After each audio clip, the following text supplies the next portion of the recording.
তোমার চাঁদাবাজি ধান্দাবাজি এটা আলাদা হতে পারে, কিন্তু ইসলামের রাজনীতি ধর্ম থেকে আলাদা নয়। বলো সুলাইমান নবী দুনিয়া চালায় নাই? ইউসুফ নবী মিশরের অর্থমন্ত্রী ছিলেন না? এগুলি কোরআনে নাই কেন? বলো কোরআনে রাজনীতি নাই?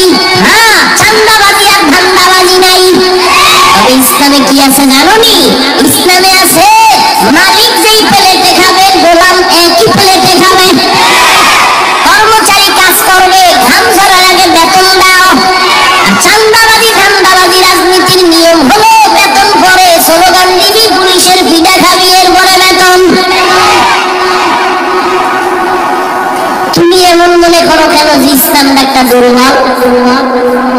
নবীজি রাষ্ট্র চালাইছেননি, আবু বকর চালাইছেননি, ওমর ওসমান আলী চালাইছেননি, সব দেখায় গেছেন রাদিয়াল্লাহু আনহুম আজমাইন। ওরে আল্লাহর বান্দারা, কেন তুমি বলো কোরআন পারফেক্ট? ইসলাম ছাড়া এই জমিনে কোন লাইনে শান্তি দেওয়া সম্ভব না।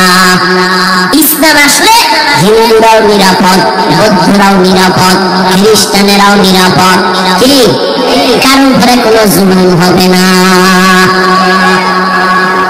ইসলাম এতটা সিকিউরিটি এক ধর্ম। আল্লাহ হেদায়েত দান করে। কষ্ট হইতেছে? এবার আয়াতে ঢুকি না। ওয়াল্লাযীনা জাহাদু ফীনা লানাহদিয়ান্নাহুম সুবুলানা ওয়া ইন্নাল্লাহা লামা'আল মুহসিনিন।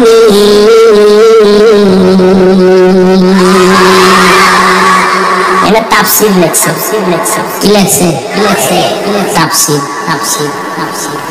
13টা আয়াত কইরা দেখে তরজমা করলাম কি তাফসীর।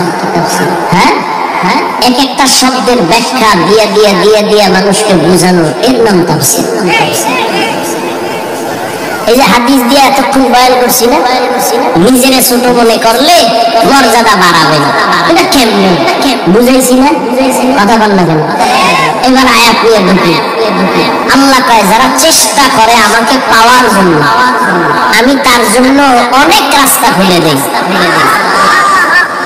এখন এটা ব্যাখ্যা শুনুন। তবে ধৈর্য হারাবেন না, আমিও হারাবো না। আমি বেশি ঢুকবো না, অল্প কিছু কথা বলে মুক্তাসার দোয়া করে ফেলবো ইনশাআল্লাহ। একটু ধৈর্য দেন, কারণ পৃথিবীতে বাঙালির মতো অধৈর্যওয়ালা খুব কম। সব থেকে অধৈর্যই বাঙালি। আল্লাহ হেদায়েত দান করুন। আল্লাহ আমাদের সবাইকে সাবিরিনদের অন্তর্ভুক্ত করে না। ইমাম সাহেব একটু কেরাত লম্বা লইলে ইমামের ইমামতি লইলে টানাটানি লাগবে না। মোনাজাত বড় লইল তো ভয় নেই। ধৈর্য নামাজের ভিতরেই শুরু হয়েছে। والذين جاهدوا فينا لنهدينهم سبلنا। যারা চেষ্টা করবে আমাকে পাওয়ার জন্য, আল্লাহ বলেন আমি অনেক রাস্তা খুলে দেব। খেয়াল করেন কিন্তু ফট করে হাত উঠে ফেলবেন, শেষ ওয়াজ আজকের জন্য শেষ। আর জীবনে মাওলা আনবে কিনা তাও জানা নাই, বয়ান হবে কিনা তাও জানা নাই। অতএব আপনাদের আন্তরিকতার উপরে বয়ান হবে। বক্তার ইলম আমলের বাহাদুরিতে কখনো বয়ান হয় না। আজীবনে কথাটা মনে রাখবেন, বয়ান হওয়া নির্ভর করে বাতিনি আল্লাহর রহমত, জাহিরি শ্রোতাদের অন্তরের মুহাব্বত। ভাইরা আমার, যারা চেষ্টা করবে আল্লাহ পাওয়ার জন্য, আল্লাহ তাদের জন্য অনেকগুলো রাস্তা খুলে দিবেন।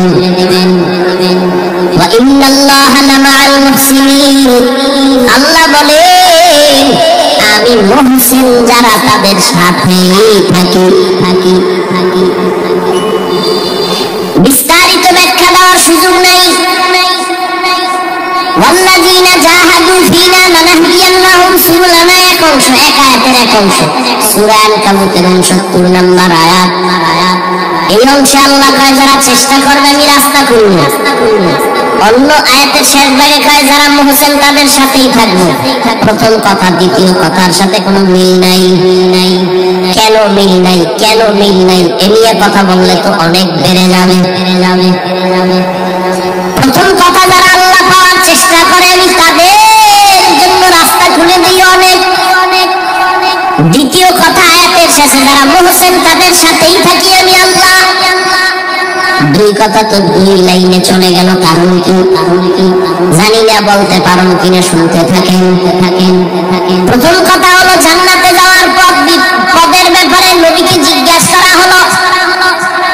খেয়াল করেন, নবীজি একদিন সাহাবায়ে কেরামের সামনে মাটির মধ্যে একটা সোজা রেখা টানলেন, দাগ টানলেন, সোজা দাগ টাইনা ডানে বামে আর আঁকা বাঁকা দাগ টানলেন ডানে বামে।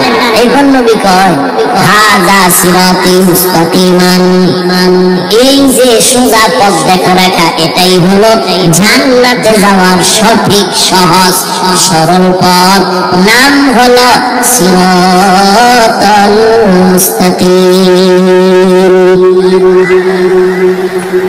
খেয়াল করতেছেন না? ঘুমান নবীজি কি বুঝাইলেন? জান্নাতের পথ কয়টা? আঁকা না বাঁকা? নাম কি পথের? হ্যাঁ, খেয়াল করছে। জান্নাতের পথ একটা সোজা, নাম কি? লাগছে না বেশ? আল্লাহ কয় যারা আমাকে পাওয়ার জন্য চেষ্টা করবে আমি তাদের জন্য পথ খুলব। কয়টা? একটা। অনেক বলে কয়টা? 126,000। কয় না, কোনো গণনা নাই। নবী কয় জান্নাতে যদি যেতে চাও পথ মাত্র একটা, তা সোজা, নাম কি? সিরাতাল মুস্তাকিম। আল্লাহ কয় আমাকে পাইতে গেলে যদি দৌড় দাও আমি রাস্তা খুলবো অনেক। নবী কয় একটা, আল্লাহ কয় অনেক। রাখছেনি প্যাস। এবার সমাধানের জন্য ইন্টারনেটের হুজুরের দ্বারে যাও, ইন্টারনেট তোমার মুরব্বি। সমাধান হবে? সমাধানের জন্য কোরআন ওয়ালা আহলে হক ওলামাদের কাছে যাও, আহলুল্লাহর কাছে যাও, এরপরে সমাধান নাও। শোনো এবার সমাধান। ওয়াল্লাযীনা জাহাদু ফীনা লানাহদিয়ান্নাহুম সুবুলানা ওয়া ইন্নাল্লাহা লামাআল মুহসিনিন। আল্লাহ তাআলা বলেন যারা চেষ্টা করে আমি আল্লাহকে পাওয়ার জন্য। কাকে পাওয়ার জন্য? লানাহদিয়ান্নাহুম সুবুলানা, আমি দয়াময় আল্লাহ তার জন্য অনেক রাস্তা খুলে দেই। যে কোনো রাস্তা দিয়ে ঢুকবে আমাকে পেয়ে যাবে।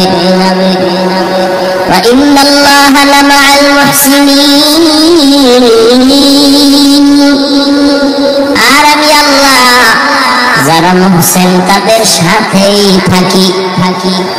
রহমতের নবী বলেন মান তাওয়াযা লিল্লাহ রাফাআহুল্লাহ, যে ব্যক্তি আল্লাহর জন্য নিজেকে ছোট মনে করবে আল্লাহ তার মর্যাদা অনেক উঁচু বানায় দিবেন। সুবহানাল্লাহ। আল্লাহ কবুল করেন। দুনিয়াতে আল্লাহ মানুষ বানাবার আগে মানুষকে সবার থেকে বেশি মর্যাদার সিদ্ধান্ত দিয়ে আল্লাহ মানুষ বানাইছেন। তাহলে মানুষ তো জীবের থেকেও দামি ফেরেশতা।